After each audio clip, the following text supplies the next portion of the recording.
Bismillahirrahmanirrahim. Question 1. What is not a trend from left to right across the elements of the third period of the periodic table? देखिए third period में कौन सा trend सही नहीं है. अगर हम थर्ड पीरियड की बात करें तो थर्ड पीरियड में एलिमेंट्स कौन से हैं? सोडियम, मैग्नीशियम, इसी तरह aluminium, silicon, phosphorus, sulphur, chlorine और आर्गॉन. पहली बात, the radii of the atoms decrease. बिल्कुल लेफ्ट टू राइट जब हम मूव करते हैं तो number 1 atomic number continuously increase होता है.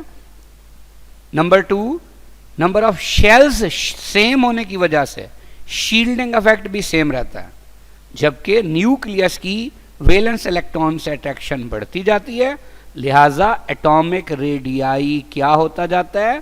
कम हो जाता है. बिल्कुल ठीक. Beta, the oxides of the element change from basic to acidic. देखिए सोडियम का ऑक्साइड यानी Na2O स्ट्रांगली बेसिक होता है, जबकि अगर हम बात करते हैं क्लोरीन के ऑक्साइड की Cl2O7, ये क्या होता है? Strongly acidic. इसका मतलब वाकई बेसिक से किस तरफ करेक्टर गया? एसिडिक की तरफ. ये भी सही है. Charlie, the melting points of elements decrease steadily. बिल्कुल गलत. मेल्टिंग पॉइंट की अगर हम बात करें तो फर्स्ट ग्रुप से लेकर 4 ग्रुप तक कंटिन्यूसली इंक्रीज होता है. क्यों? कि फर्स्ट ग्रुप में एक बाइंडिंग इलेक्ट्रॉन होता है, सेकेंड ग्रुप में 2, थर्ड ग्रुप में 3 और फोर्थ ग्रुप में 4. लेकिन जैसे ही आप जाते आगे तो ये number of electrons taking part in chemical bonding again क्या होते जाते हैं? कम. तो फिर ये मेल्टिंग और बॉइलिंग पॉइंट भी कम होता जाता है. इसका मतलब ये बात गलत है. So the answer is 4. Delta, the compounds of the elements change from ionic to covalent. देखिए Na2O आयनिक के नेचर है, जबकि Cl2O7 किस नेचर का है? Covalent nature. देखिए वैसे भी याद रखें कि अगर 2 ऐसे कंपाउंड्स का कंपैरिजन हो कि उनमें से एक में दोनों नॉन मेटल्स हों तो वो कोवेलेंट होगा, और एक में एक मेटल और एक नॉन मेटल हो तो वो क्या होगा? आयनिक होगा. तो ये ट्रेंड सही है. So the answer is 4. Question 2, the elements for which the value of ionization energy is low can. देखिए जिनकी आयोनाइजेशन एनर्जी लो है, आयोनाइजेशन एनर्जी लो होने का मतलब ही यही है कि कम एनर्जी चाहिए उन्हें अपने वैलेंस शेल से इलेक्ट्रॉन निकालने के लिए. तो इसका मतलब वो आसानी से इलेक्ट्रॉन लूज कर देंगे. सो the answer will B beta. Question 3, which one remains same along a period. देखिए जब एटॉमिक रेडियस की बात करते हैं तो अभी अभी हमने डिस्कस किया कि left to right in a period जब हम मूव करते हैं तो पहली बात एटॉमिक नंबर कंटिन्यूसली इंक्रीज होता है. नंबर 2 शील्डिंग इफेक्ट सेम रहता है, तो फिर न्यूक्लियस की वैलेंस इलेक्ट्रॉन से अट्रैक्शन बढ़ेगी जिससे साइज डिक्रीज हो जाएगा. Beta, melting point. अभी हमने डिस्कस किया कि फर्स्ट ए से 4A तक पहले क्या होता है? कंटिन्यूसली मेल्टिंग पॉइंट इंक्रीज होता है, लेकिन फिर 4A से कंटिन्यूसली 8A तक क्या होता है?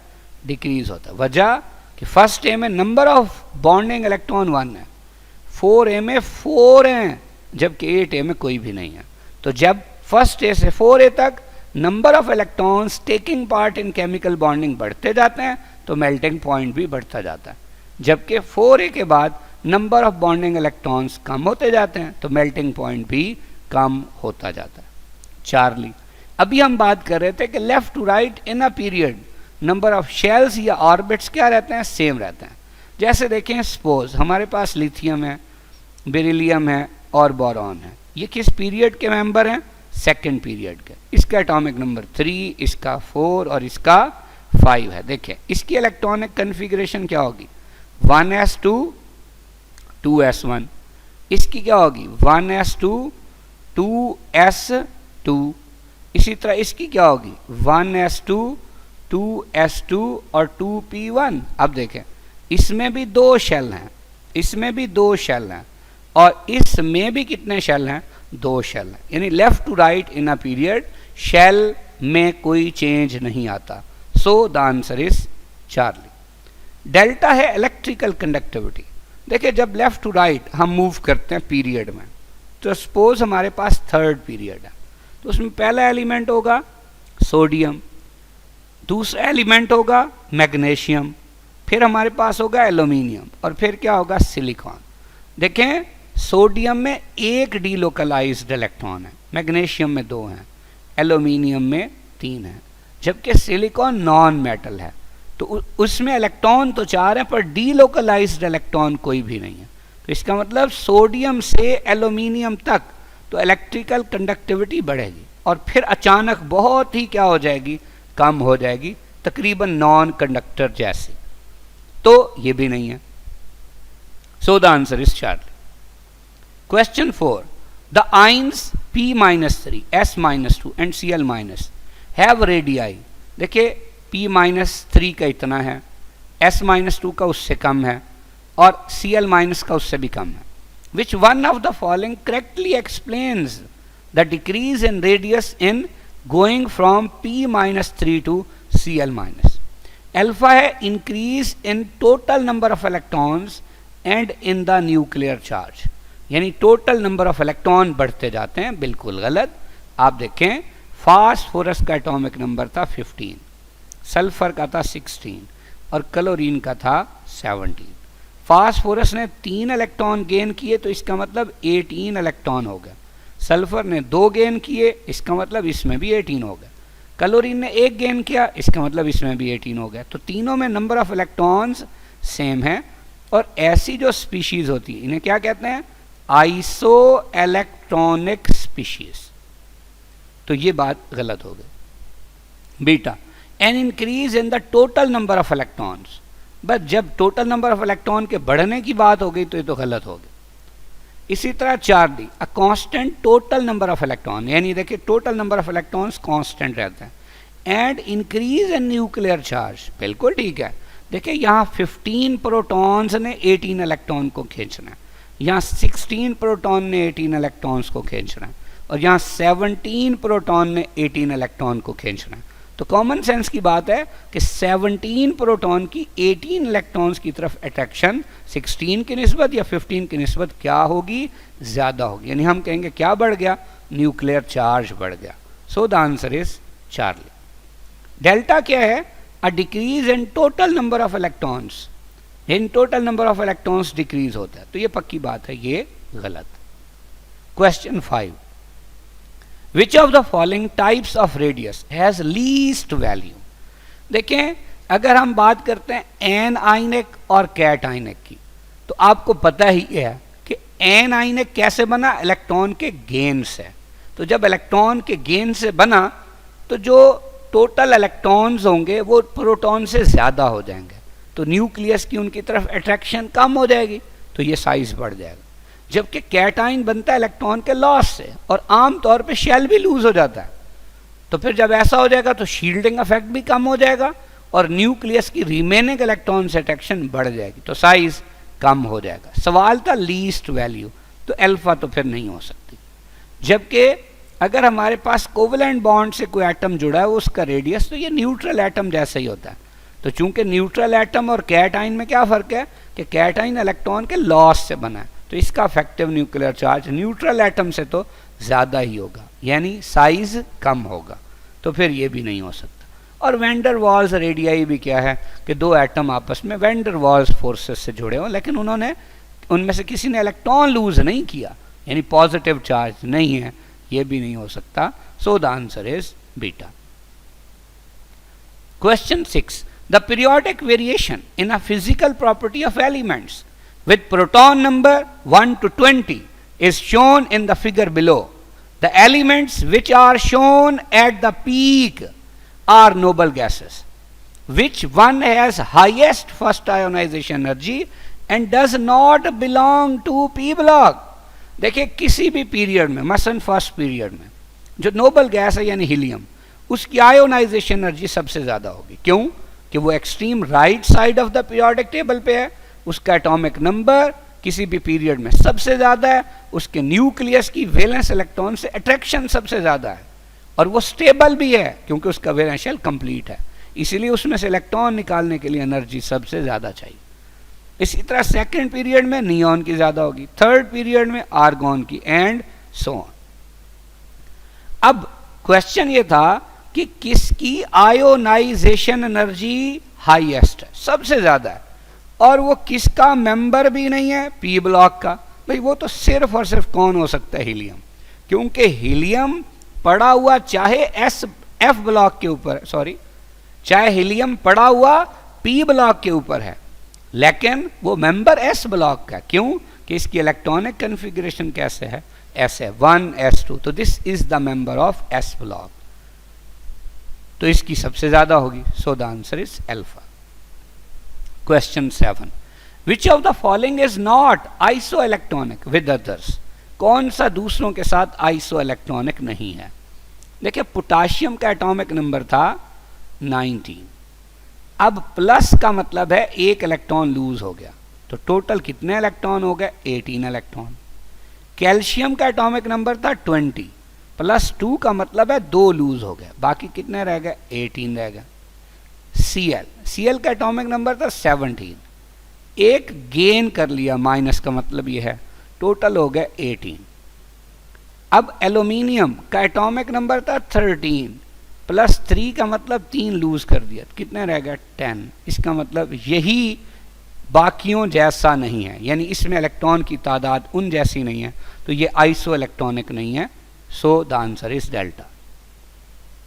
Question 8, there are 4 orbitals s, p, d and f, which is correct order with respect to increasing energy of the orbitals?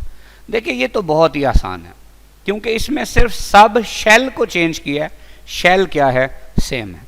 तो हमारे पास एक रूल है जिसका नाम है n+l rule.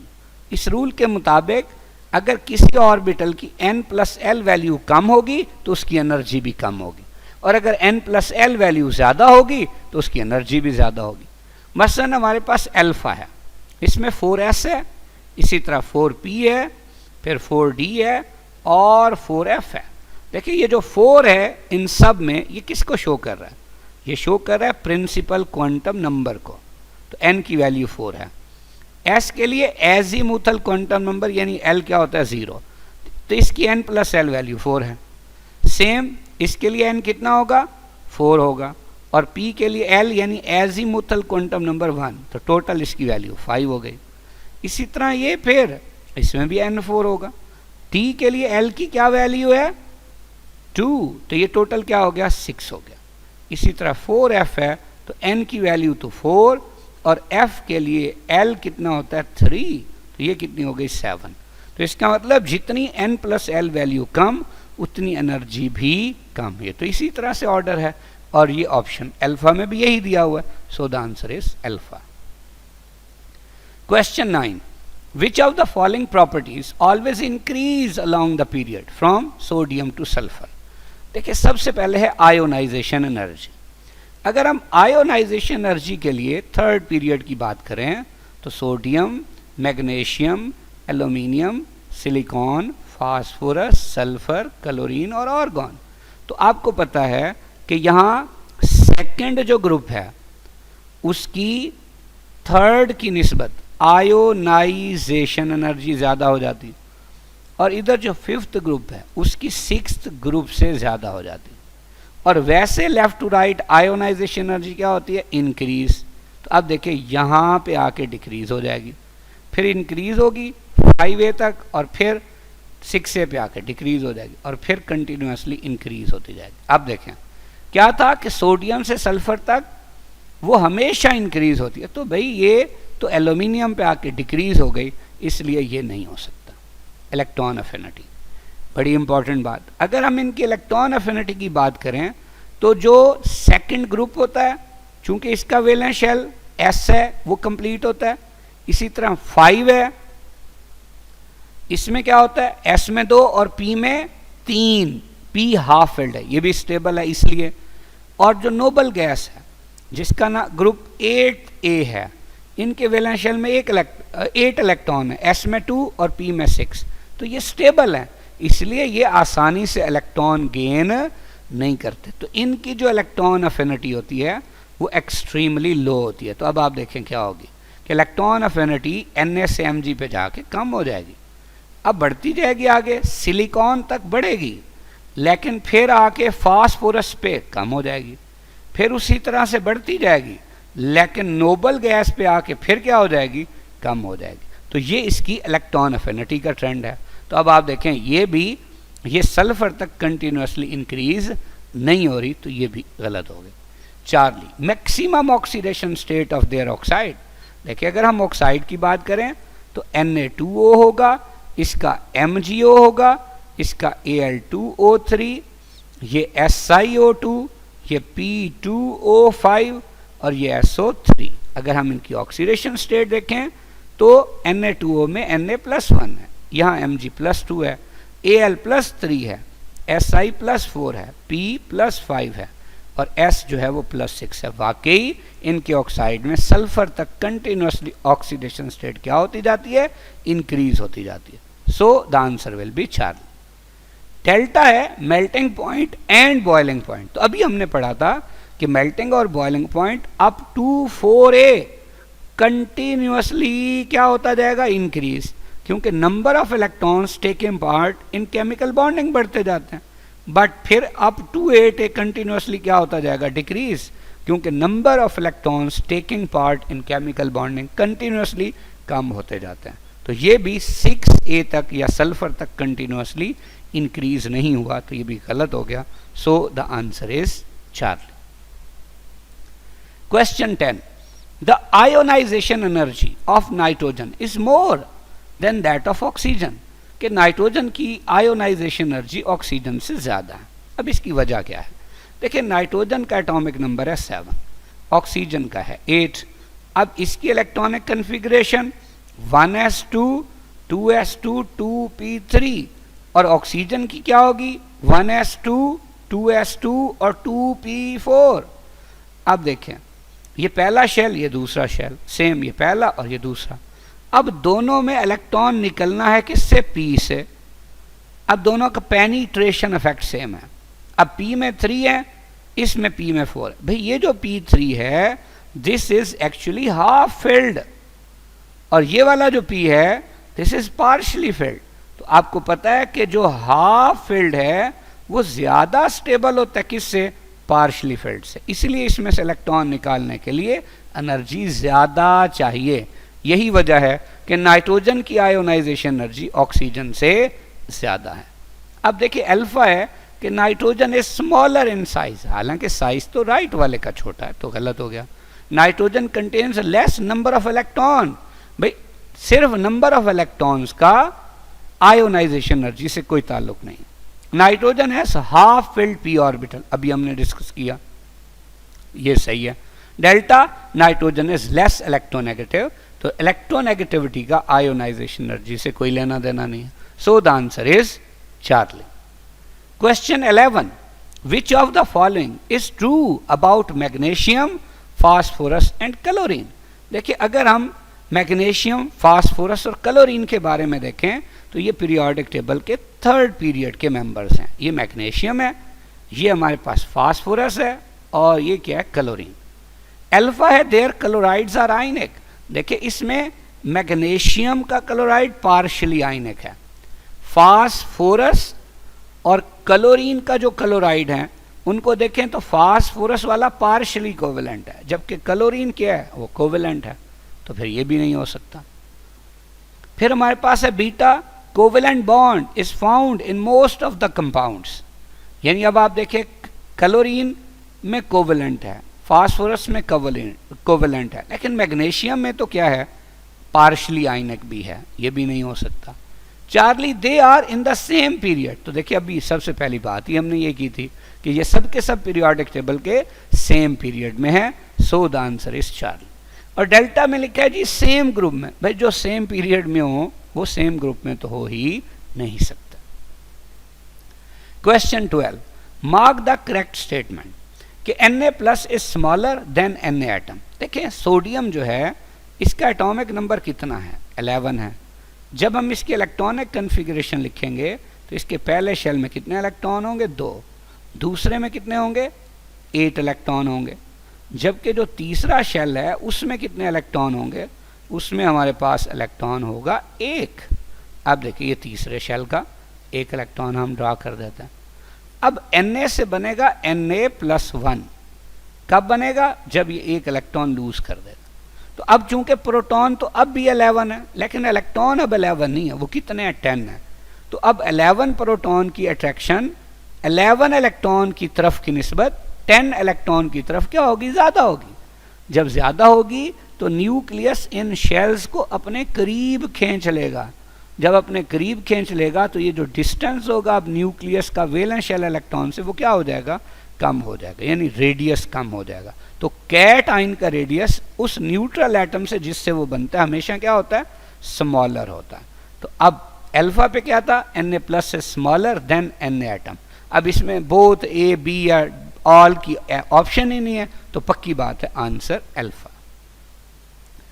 Question 13, the element which shows maximum electrical conductivity among the following. अभी अभी हमने डिस्कस किया था कि सोडियम, मैग्नीशियम, एल्यूमिनियम और सिलिकॉन में जो सोडियम है उसमें 1 डीलोकलाइज्ड इलेक्ट्रॉन है या फ्री इलेक्ट्रॉन है, मैग्नीशियम में 2 डीलोकलाइज्ड या 2 फ्री इलेक्ट्रॉन है, और एल्यूमिनियम में 3 डीलोकलाइज्ड या 3 फ्री इलेक्ट्रॉन है।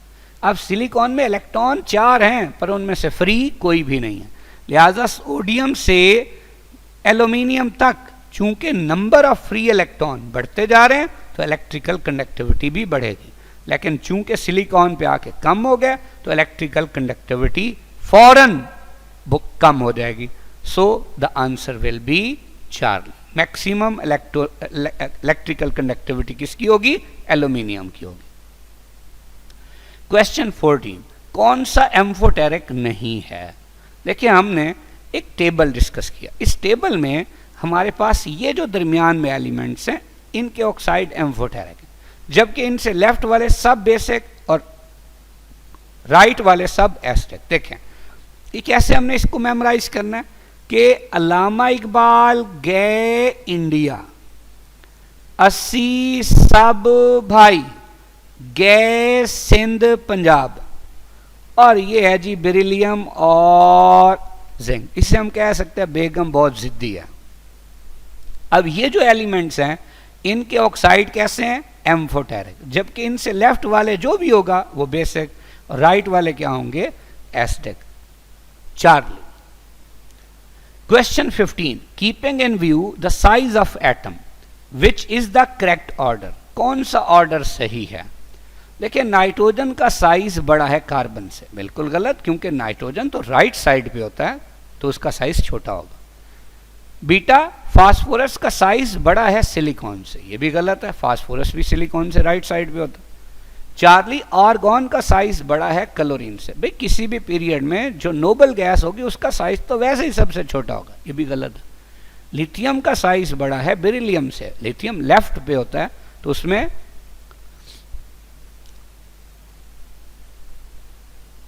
तो लेफ्ट वाले का अफेक्टिव न्यूक्लियर चार्ज कम, तो साइज क्या होगा, बड़ा होगा। So the answer will be delta.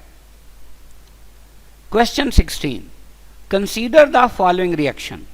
ये रिएक्शन है जी। Which of the following elements undergo change in oxidation state in the above reaction. देखिए यहाँ क्लोरीन का चार्ज क्या है, 0 है, जबकि ये Na+1 है तो Cl-1 है। ये Na+1 है, एक ओ क्या होता है -2, 3 है तो -6, -6 और +1 -5, तो Cl क्या होगा +5। अब देखिए यही क्लोरीन है जो 0 से +5 में भी कन्वर्ट हो रही है, और यही है जो -1 में भी, यानी इसकी ऑक्सीडेशन भी हो रही है और रिडक्शन भी हो रही है। So the answer is delta. Question 17, in the short period melting and boiling points क्या होता है। तो हमने अभी अभी डिस्कस किया था कि फर्ज किया हमारे पास सेकंड पीरियड है जिसमें लिथियम है, बेरिलियम, फिर boron, carbon, nitrogen, oxygen, fluorine और नियॉन। देखिए लिथियम में जो number of electrons taking part in chemical bonding है वो 1 है। बेरिलियम में 2 हैं, बोरॉन में 3 हैं, कार्बन में 4 हैं। लेकिन नाइट्रोजन 5 बॉन्ड बनाने की बजाय कितने बनाता है? 3 बॉन्ड। ऑक्सीजन 2, फ्लोरीन 1 और नियॉन कोई भी नहीं। तो चूंकि लिथियम से कार्बन तक नंबर ऑफ बॉन्डिंग इलेक्ट्रॉन्स बढ़ रहे हैं, इसीलिए मेल्टिंग बॉइलिंग पॉइंट भी बढ़ेगा। और फिर नियॉन तक नंबर ऑफ बॉन्डिंग इलेक्ट्रॉन कम हो रहे हैं, इसलिए मेल्टिंग बॉइलिंग पॉइंट भी कम होगा। तो फिर melting boiling point first increase और then decrease. So the answer is alpha.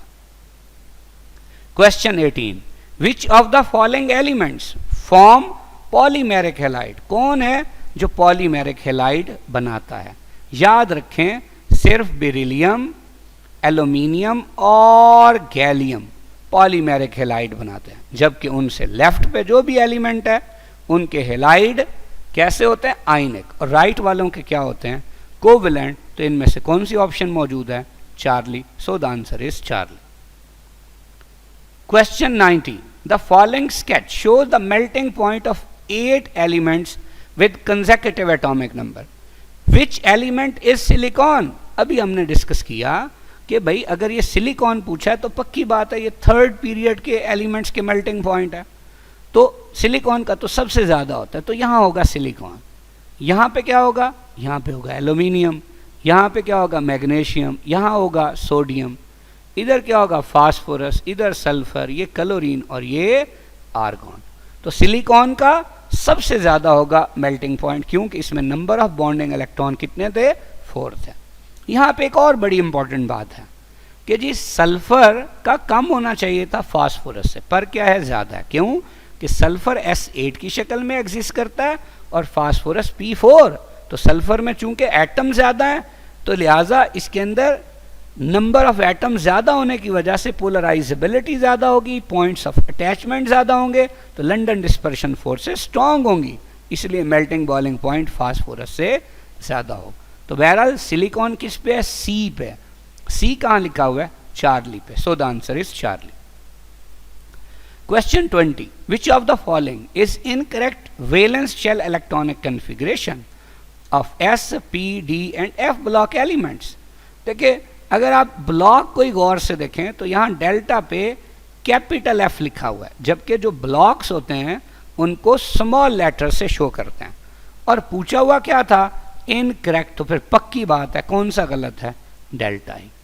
अब ज़रा देखें, अगर हम इसको सही करके लिखें तो आगे भी कोई मिस्टेक है। कौन सी मिस्टेक है?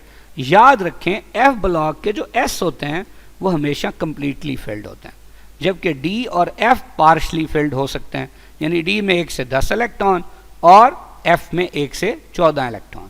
और एक और बड़ी इंपॉर्टेंट बात कि जो D होता है वो हमेशा वैलेंस शेल से 1 कम फिल होता है। मतलब अगर फर्ज किया वैलेंस शेल 7 है तो जो D होगा वो 6 फिल हो रहा होगा, यानी अगर वैलेंस शेल को n से जाहिर कर दें तो D क्या होगा? n-1, लेकिन उसका F जो होगा वो 5वां फिल होगा, यानी वो होगा n-2F। तो ये ऐसे ही लिखा हुआ है। So the answer is delta. Question 21, mark the incorrect statement about first ionization energy across the period. अब पहली बात यह है कि there is a rise of first ionization energy from lithium to beryllium. बिल्कुल, अभी हमने यही पढ़ा था कि लिथियम टू बेरिलियम जो है ये इंक्रीज होती है। हम पूरे का पूरा एक वो ऑर्डर बना लेते हैं।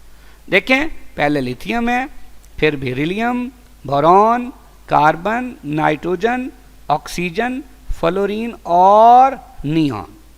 अब देखें, अब 2 सेकंड है, आयोनाइजेशन एनर्जी बढ़ती है, बोरॉन पे आके कम हो जाती है, फिर नाइट्रोजन तक फिर बढ़ती है, ऑक्सीजन पे आके फिर कम हो जाती है, और फिर ओवरऑल आखिर तक इंक्रीज ही होती है। तो पहली बात क्या आती है? Lithium to beryllium first ionization energy बढ़ती है, बिल्कुल सही है। There is a fall of first ionization energy to boron. देखें, बोरॉन पे फॉल हो गया, ये भी सही है। Followed by rise to nitrogen, यानी नाइट्रोजन तक बढ़ती है, ये बात भी सही है।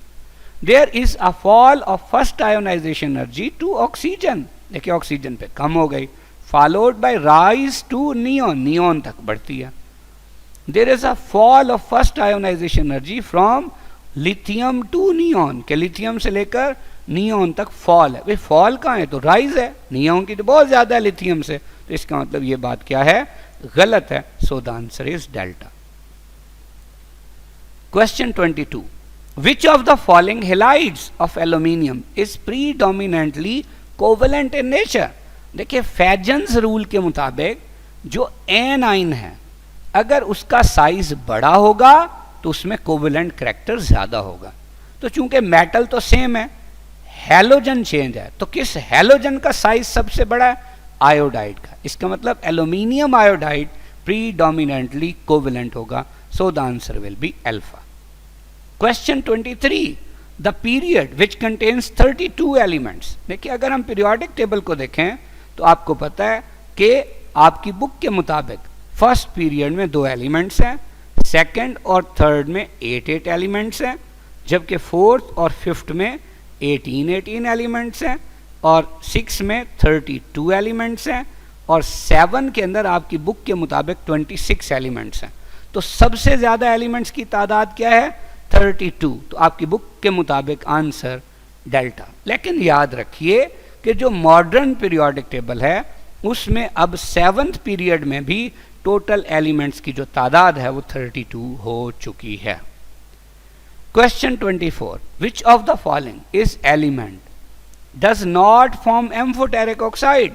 कौन सा एम्फोटेरिक ऑक्साइड नहीं बनाता? तो अल्लामा इकबाल, गे इंडिया, 80 सब भाई, गे सिंध पंजाब, और बेगम कैसी है जी? जिद्दी है। तो इनके ऑक्साइड के एम्फोटेरिक, तो किसके नहीं है एम्फोटेरिक? इनके अलावा देखें कौन सा दिया हुआ है? सिलिकॉन। सिलिकॉन के ऑक्साइड कैसे हैं? Acidic. So the answer is delta. Question 25, mark the incorrect statement about atomic radius. Atomic radius के बारे में गलत स्टेटमेंट बतानी है। It decreases along a period from left to right. देखें अभी हम बार बार यही बात कर रहे थे कि लेफ्ट टू राइट जब मूव करते हैं तो एटॉमिक नंबर कंटिन्यूअसली बढ़ता है, शेल्स सेम रहते हैं, यानी शील्डिंग इफेक्ट सेम रहता है। तो फिर न्यूक्लियस की वैलेंस इलेक्ट्रॉन से अट्रैक्शन बढ़ेगी ना, तो फिर साइज क्या होगा? कम हो जाएगा। तो ठीक है beta. It increases from top to bottom in a group. ये भी सही है, क्योंकि ऊपर से नीचे जाएंगे नंबर ऑफ शेल्स बढ़ेंगे, शील्डिंग इफेक्ट बढ़ेगा, न्यूक्लियस की वैलेंस इलेक्ट्रॉन से अट्रैक्शन कम, और एटॉमिक रेडियस क्या हो जाएगा? इंक्रीज हो जाएगा। तो फिर दोनों बातें सही हैं। So the answer is Charlie. Question 26, which of the following is the correct order of increasing radii of iso electronic species? अब अभी हमने डिस्कस किया था कि आइसो इलेक्ट्रॉनिक स्पीशीज का मतलब ऐसी स्पीशीज जिनमें नंबर ऑफ इलेक्ट्रॉन्स सेम हो। आइसो इलेक्ट्रॉनिक स्पीशीज में left to right in a period size decrease होता है।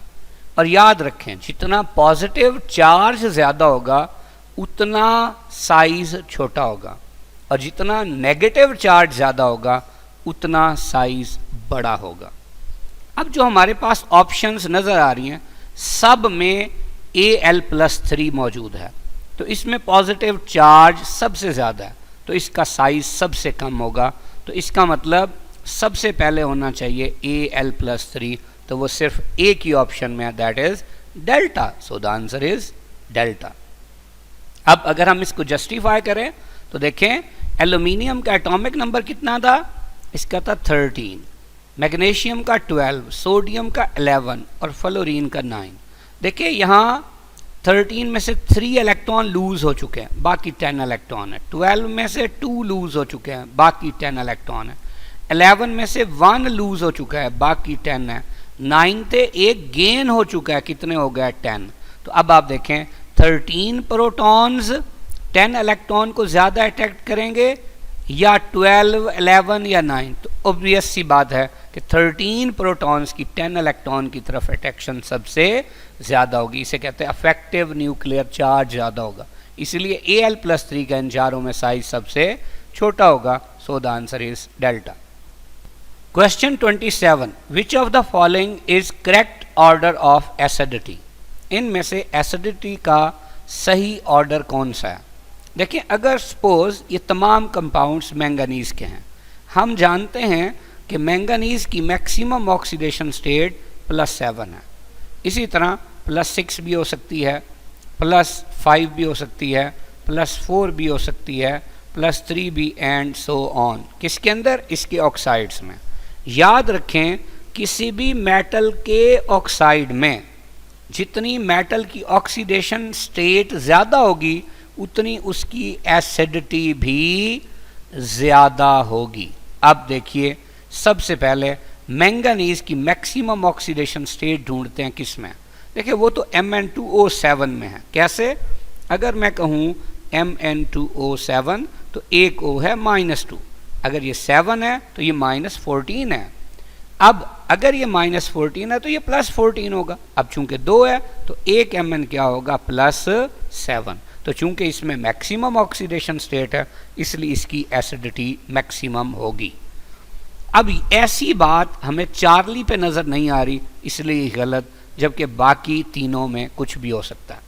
अब हम देखते हैं कि इन ऑक्साइड्स में मिनिमम ऑक्सीडेशन स्टेट जो है मैंगनीज की वो कितनी है। तो वो हमें एक ऑक्साइड नज़र आ रहा है MnO।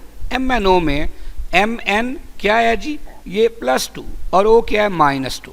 तो इसकी ऑक्सीडेशन स्टेट इन ऑक्साइड्स में सबसे कम है, तो इसकी एसिडिटी भी क्या होगी? सबसे कम होगी। तो कौन सी ऐसी ऑप्शन है जिसमें कम में MnO और ज़्यादा में Mn2O7 है? तो वो एक ही ऑप्शन है, कौन सी? Beta. So the answer is beta. लेकिन यहाँ एक चीज़ बड़ी इंपॉर्टेंट है, समझने वाली है, वो क्या है कि ये जो ऑक्साइड होते हैं बेसिकली ये जितनी ज़्यादा ऑक्सीडेशन स्टेट वाला होगा जब उसको वाटर में डालेंगे तो उसकी एसिडिक स्ट्रेंथ ज़्यादा क्यों होती है। इसको सादा सी एग्जांपल से मैं एक्सप्लेन कर देता हूँ। देखिए एक ऑक्साइड है हमारे पास Cl2O7 और एक ऑक्साइड है हमारे पास Cl2O3। आप दोनों को वाटर में डालते हैं। जब आप इसे वाटर में डालते हैं तो आपके पास बनता है HClO4। इसी तरह जब आप इसे वाटर में डालते हैं तो आपके पास बनता है HClO2। अब HClO4 में Cl जो है वो +7 है और HClO2 में जो Cl है वो +3 है। अगर हम इन दोनों की स्ट्रक्चर बनाएं तो HClO4 की ये स्ट्रक्चर है और HClO2 की ये स्ट्रक्चर है। देखिए यहाँ Cl +7 और यहाँ Cl +3। बड़ी इंपॉर्टेंट बात कि ये जो Cl +3 है इसकी अपने ऑक्साइड से जो अट्रैक्शन होगी वो क्या होगी? वो कम होगी। अगर अपने ऑक्साइड से अट्रैक्शन कम होगी तो ऑक्साइड की या ऑक्सीजन की किससे कम होगी? हाइड्रोजन से। तो ये जो हाइड्रोजन होगा ये बेसिकली रिच इन इलेक्ट्रॉन होगा, यानी कम पार्शियल पॉजिटिव होगा। लेकिन जब Cl +7 होगा यानी Cl पे ज़्यादा चार्ज होगा तो उसकी अपने ऑक्सीजन से अट्रैक्शन ज़्यादा होगी, तो इसकी इस H से ज़्यादा होगी, तो इस H पे ज़्यादा इलेक्ट्रॉन की डेफिशिएंसी हो जाएगी। इसका मतलब ये उसकी निस्बत ज़्यादा पार्शियल पॉजिटिवली चार्ज होगा। अब अगर बॉन्ड टूटने की बात करें इस OH की और इस OH की, तो कौन सा बॉन्ड आसानी से टूटेगा? HClO4 का या HClO2 का? ऑब्वियसली HClO4 का। तो जब ये बॉन्ड आसानी से टूटेगा इसका मतलब ये आसानी से H आयन क्या कर देगा? रिलीज कर देगा, इसलिए इसकी एसिडिटी ज़्यादा होगी। सो the answer is beta. Question 28, classification of elements into 4 blocks is based upon. देखें अगर हम सपोज एक एलिमेंट ले लेते हैं जैसे लिथियम है, एटॉमिक नंबर 3 है। इसी तरह हम एक एलिमेंट ले लेते हैं जैसे फ्लोरीन जिसका एटॉमिक नंबर 9 है। अब लिथियम की इलेक्ट्रॉनिक कन्फिग्रेशन 1s2 और 2s1 है, जबकि फ्लोरीन की इलेक्ट्रॉनिक कन्फिग्रेशन 1s2, 2s2 और 2p कितनी है? 5। अब देखें ये इनके शेल्स हैं।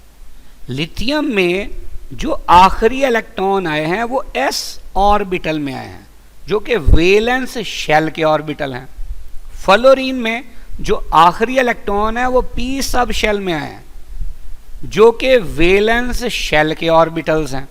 तो अब आप देखिए, हम लिथियम को कहेंगे ये s ब्लॉक का मेंबर है और फ्लोरीन को कहेंगे ये p ब्लॉक का मेंबर है। तो फिर बताइए आंसर कौन सा हुआ? अल्फा, वैलेंस शेल के ऑर्बिटल्स यानी valence orbitals. Question 29, all of the following elements form polymeric halides except, सारे पॉलीमेरिक हैलाइड्स बनाते हैं सिवाय, तो हमने अभी पढ़ा था कि बेरिलियम, एल्यूमिनियम और गैलियम के जो हैलाइड्स होते हैं वो पॉलीमेरिक होते हैं, जबकि इसके अलावा जो लेफ्ट साइड पे होंगे उनके आयनिक और जो राइट साइड पे होंगे उनके covalent. So the answer is Charlie. अब जरा देखें, अगर हम ये समझना चाहें कि ये पॉलीमेरिक हैलाइड्स होते क्या हैं, तो जैसे AlCl3 है, अगर एक AlCl3 की हम ऐसे स्ट्रक्चर बना दें, दूसरा फिर AlCl3 भी बिल्कुल ऐसा ही होगा, उसकी भी हम स्ट्रक्चर बना देते हैं। अब यहाँ पे क्या है कि ये जो एल्यूमिनियम है, चूंकि थर्ड ग्रुप का वैलेंस शेल में 3 इलेक्ट्रॉन थे, तीनों ने बॉन्ड बना दिए, तो 6 इलेक्ट्रॉन हो गया ना इसके बाहर, तो इसका ऑक्टेट कंप्लीट नहीं है। लेकिन क्लोरीन तो 7वें ग्रुप में होता है, वैलेंस शेल में 7 इलेक्ट्रॉन होते हैं, एक ने बॉन्ड बना दिया तो 6 अभी भी इसके ऊपर वैसे पड़े हैं, 3 लोन पेयर की शक्ल में। अब होता क्या है कि एक AlCl3 का Cl दूसरे AlCl3 के Al को अपना इलेक्ट्रॉन पेयर दे के कोऑर्डिनेट कोवेलेंट बॉन्ड बना लेता है। एल्यूमिनियम का भी ऑक्टेट कंप्लीट हो जाता है और इसका भी। इसी तरह उस AlCl3 का Cl पहले वाले AlCl3 के एल्यूमिनियम को लोन पेयर दे के कोऑर्डिनेट कोवेलेंट बॉन्ड बना देगा। तो इस तरह ये डायमर बन जाएगा। अब ये डायमर बनाने की वजह से ऐसे हैलाइड्स को पॉलीमेरिक हैलाइड्स कहते हैं। यानी एक्चुअली AlCl3 एग्जिस्ट नहीं करेगा, बल्कि ये एग्जिस्ट करेगा Al2Cl6। और यहां पे एक और बड़ी इंपॉर्टेंट बात है कि इन्हें हम ब्रिज्ड हैलाइड्स भी कहते हैं, इसलिए कि ये जो हैलोजन जो है ये ब्रिज का काम करता है दो मेटल एटम्स के दरमियान। तो इस तरह होते हैं polymeric halides. So the answer is Charlie. Question 30, the statement that is not correct for periodic classification of elements in the modern periodic table.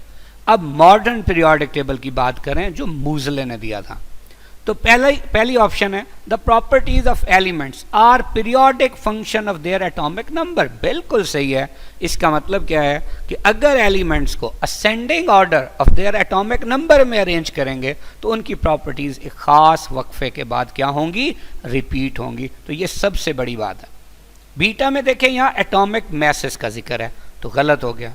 Charlie, elements can be classified on the basis of electrical conductivity. देखिए electrical conductivity के हवाले से जब हम periodic table की बात करते हैं तो हम ये कहते हैं कि जो लेफ्ट पे एलिमेंट्स होते हैं वो क्या होते हैं? वो मेटल्स होते हैं और गुड कंडक्टर्स ऑफ इलेक्ट्रिसिटी होते हैं। और राइट पे जो ज़्यादातर एलिमेंट्स हैं वो क्या हैं? वो नॉन मेटल्स हैं, वो इलेक्ट्रिसिटी के नॉन कंडक्टर होते हैं। जबकि जो एलिमेंट्स यहाँ दरमियान में यहाँ कहीं पे होते हैं, एक सीढ़ी के ऊपर या नीचे, तो ये मेटलाइड्स होते हैं। तो इनकी इलेक्ट्रिकल कंडक्टेंस मेटल से कम जबकि नॉन मेटल से ज़्यादा होती है। तो ये भी हम एक क्लासिफिकेशन जो है वो डिस्कस करते हैं, ये भी सही हो गया। इसी तरह elements can be classified on the basis of acidic and basic properties. तो हम डिस्कस करते हैं कि कुछ एलिमेंट्स जो लेस इलेक्ट्रोपॉजिटिव होते हैं जैसे बेरिलियम, एल्यूमिनियम वगैरह, इनके ऑक्साइड्स क्या होते हैं? इनके ऑक्साइड्स होते हैं एम्फोटेरिक। जबकि जो लेफ्ट पे हमारे पास है जैसे सोडियम का ऑक्साइड है, इसी तरह मैग्नीशियम के ऑक्साइड हैं, ये क्या होते हैं? ये बेसिक होते हैं। जबकि राइट पे मिसाल के तौर पे SO3 है, सल्फर का ऑक्साइड है, Cl2O7 है, क्लोरीन का ऑक्साइड है, इनकी कैसी नेचर है? Acidic nature. तो हम इस बेस पे भी मॉडर्न पीरियोडिक टेबल में क्लासिफिकेशन डिस्कस कर चुके हैं। तो फिर इसमें गलत ऑप्शन बतानी थी, कौन सी है? Beta. So the answer is beta. Question 31, electrical conductivity in the metal increases down the group. What is the correct order of conductivity in first B? First B में इलेक्ट्रिकल कंडक्टिविटी का order क्या है? देखिए ऊपर एक general trend देके confuse करने की कोशिश की गई है, जबकि ट्रांजिशन एलिमेंट्स में इलेक्ट्रिकल कंडक्टिविटी का इस जनरल ट्रेंड से कोई लेना देना नहीं है। जैसे सेकेंड ईयर की फिजिक्स के चैप्टर नंबर 13 में ओहम्स लॉ में आपने ये टेबल देखा होगा, यहाँ सिल्वर, कॉपर और गोल्ड की रेजिस्टिविटी मेंशन की गई है। अब जितनी रेजिस्टिविटी ज़्यादा होती है उतनी इलेक्ट्रिकल कंडक्टेंस कम होती है। तो अब आप देखें इसमें गोल्ड की रेजिस्टिविटी सबसे ज़्यादा है, तो इसकी इलेक्ट्रिकल कंडक्टिविटी सबसे कम है। इसी तरह रेजिस्टिविटी सिल्वर की सबसे कम है तो कंडक्टिविटी सबसे ज़्यादा है, और कॉपर की रेजिस्टिविटी दरमियानी है। इसका मतलब कॉपर की इलेक्ट्रिकल कंडक्टेंस सिल्वर से कम और गोल्ड से ज़्यादा है। So the answer will B beta, यानी सिल्वर की इलेक्ट्रिकल कंडक्टेंस कॉपर से ज़्यादा और कॉपर की किससे ज़्यादा? गोल्ड से ज़्यादा। Question 32, mark the incorrect statement about electron affinity. Alpha, the elements of 2a group having valence shell electronic configuration ns2 have positive electron affinity values, यानी इनकी पॉजिटिव इलेक्ट्रॉन अफिनिटी वैल्यू, ये बिल्कुल सही है। देखिए एक चीज़ याद रखें, असल में इलेक्ट्रॉन अफिनिटी क्या है कि जब एक आइसोलेटेड गैसियस एटम में एक इलेक्ट्रॉन ऐड हो और ये एनाइन बन जाए, इस दौरान जो एनर्जी रिलीज हो उसका नाम है इलेक्ट्रॉन अफिनिटी। इसका मतलब जितनी नेगेटिव में वैल्यू बड़ी होगी ना, हम कहेंगे इलेक्ट्रॉन अफिनिटी ज़्यादा है, लेकिन अगर यही वाली वैल्यू पॉजिटिव में बड़ी हो तो हम कहेंगे इलेक्ट्रॉन अफिनिटी कम है, क्योंकि वहाँ रिलीज नहीं हो रही, वो अब क्या हो रही है? एब्जॉर्ब हो रही, उल्टा काम हो रहा है। तो अब देखें, चूंकि पीरियोडिक टेबल के अंदर जब हम left to right in a period move करते हैं तो जो सेकेंड ए के मेंबर्स हैं, इसी तरह फिफ्थ ए के मेंबर्स हैं और एट्थ ए के मेंबर्स हैं, इनकी इलेक्ट्रॉन अफिनिटी एक्सट्रीमली लो होती है। देखिए अब एक्सट्रीमली लो का क्या मतलब है? इसका मतलब ये है कि या तो ये ज़ीरो होगी या अगर होगी तो पॉजिटिव में होगी, यानी रिलीज होने वाली नहीं होगी, ये एब्जॉर्ब होने वाली होगी। अब वजह क्या है कि सेकेंड ए में अगर कोई है तो उसकी इलेक्ट्रॉनिक कन्फिग्रेशन ns2 होगी, यानी s में 2 इलेक्ट्रॉन, ये तो कंप्लीटली फिल्ड है, तो ये कोशिश करेगा कि इलेक्ट्रॉन गेन ना करे। इसी तरह 5a में है तो ये क्या है? ns2 और np3, तो पहले ही p3 हाफ फिल्ड है, तो स्टेबल है, तो ये एक और इलेक्ट्रॉन गेन करके p4 यानी पार्शली फिल्ड होना कभी भी पसंद नहीं करेगा। इसी तरह 8a है तो ns2 और np6, तो इसका देखिए वैलेंस शेल पूरा ही कंप्लीटली फिल्ड है, तो ये भी इलेक्ट्रॉन गेन करना पसंद नहीं करेगा, तो इनकी इलेक्ट्रॉन अफिनिटी लो होगी। तो अब अल्फा में क्या था कि ns2 इलेक्ट्रॉनिक कन्फिग्रेशन है इनकी और इनकी पॉजिटिव इलेक्ट्रॉन अफिनिटी वैल्यूज, तो इसका क्या मतलब हुआ? लो या हाई? हमने अभी डिस्कस किया लो, तो ये सही है। Beta, the elements of 8a group having valence shell electronic configuration ns2 np6 have positive electron affinity value, मतलब इनकी भी इलेक्ट्रॉन अफिनिटी क्या है? कम या ज्यादा? कम है, तो ये भी सही है। So the answer will be Charlie. Question 33, identify the incorrect statement. Alpha, coinage metals of first B, तो क्या है जी? इनकी हाई इलेक्ट्रिकल कंडक्टेंस है, बिल्कुल सही है, अभी हमने डिस्कस किया था। Due to relatively loose electron from the outermost shell, सही। Non metal of 6a group, 6a में क्या है जी? ऑक्सीजन, सल्फर वगैरह, they have low electrical conductance due to bound electrons, उनमें फ्री इलेक्ट्रॉन नहीं होते, ये भी सही है। Carbon of 4a group diamond की फॉर्म में नॉन कंडक्टर है, क्यों है? इसलिए कि इसके चारों इलेक्ट्रॉन टेट्राहेड्रली बाउंड है और कोई इलेक्ट्रॉन फ्री नहीं है, ये भी सही है। Carbon of 4a group, it is in the form of graphite, is fairly good conductor, यहां तक सही है। बिकॉज 2 ऑफ इट्स 4 इलेक्ट्रॉन, बिल्कुल गलत। देखें ग्रेफाइट में एक कार्बन 3 और कार्बन से ट्राइगोनल प्लेनर वे में जुड़ा होता है, इसका मतलब हर कार्बन का एक इलेक्ट्रॉन फ्री है, क्योंकि 3 ने तो बॉन्ड बना दिए, तो 2 की बजाय यहाँ कितना होना चाहिए था 1, तब ये क्या होता सही। अब क्या है गलत, so the answer is delta. Question 34, identify the incorrect statement about period of the modern periodic table. देखिए अल्फा क्या है, it is horizontal row of elements from left to right in the periodic table. बिल्कुल ठीक है, याद रखें आप period को ऐसे लिख सकते हैं, मतलब लेफ्ट टू राइट रो है, बिल्कुल सही। Beta, it is related with number of shells involved in the electronic configuration of an element of the periodic table। जैसे देखें अगर कोई एलिमेंट फर्स्ट पीरियड में हो, जैसे हमारे पास है हाइड्रोजन, तो हम जब इसकी इलेक्ट्रॉनिक कन्फिग्रेशन लिखेंगे तो ये होगा 1s1। तो देखें कितने शेल हैं, सिर्फ एक।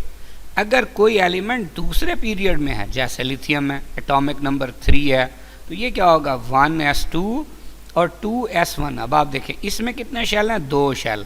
यानी कोई भी एलिमेंट जिस पीरियड नंबर में होगा उसमें उतने ही नंबर ऑफ शेल्स होंगे, तो ये भी सही है। It is denoted by Roman numerals, बिल्कुल गलत। ये जो 1 2 है ये रोमन नहीं है, तो अरेबिक न्यूमरल्स हैं, so the answer will be Charlie. Delta पे है कि maximum number of periods in the modern periodic table is 7। तो बिल्कुल मॉडर्न पीरियोडिक टेबल में कितने पीरियड्स हैं, 7 पीरियड्स हैं, so the answer is Charlie. Question 35, which of the following statements is incorrect. Alpha है among all the elements in the periodic table chlorine has the highest electronegativity. बिल्कुल गलत, chlorine की नहीं होती बल्कि किसकी होती है, फ्लोरीन की, और वो कितनी है 4। Beta, general electronic configuration of P block elements. देखें अगर कोई पी ब्लॉक एलिमेंट्स में से है तो जाहिर सी बात है उसका S orbital in the process of filling नहीं होगा, वो कंप्लीटली फिल्ड होगा।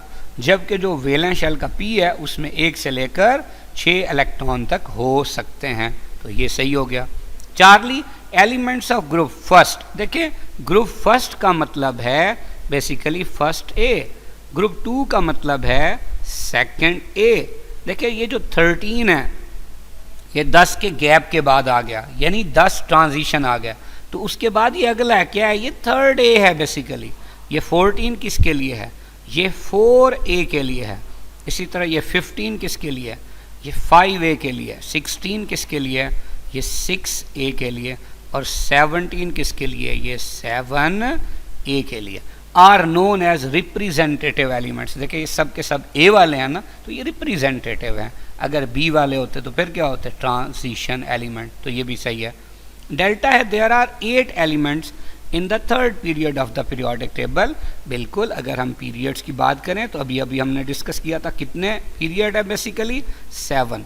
तो पहले पीरियड में 2 एलिमेंट्स हैं, जबकि दूसरे और तीसरे में 8 एलिमेंट्स, चौथे और पांचवें में 18 एलिमेंट्स, छठे में 32 एलिमेंट्स, जबकि 7th को हम बोलते हैं इनकम्प्लीट। और आपकी बुक के मुताबिक इसमें फ़िलहाल कितने एलिमेंट्स हैं, 26 एलिमेंट्स। तो बहरहाल ये बात भी सही हो गई, तो हमने ढूंढनी थी गलत, so the answer is alpha. Best of luck, अल्लाह हाफिज़।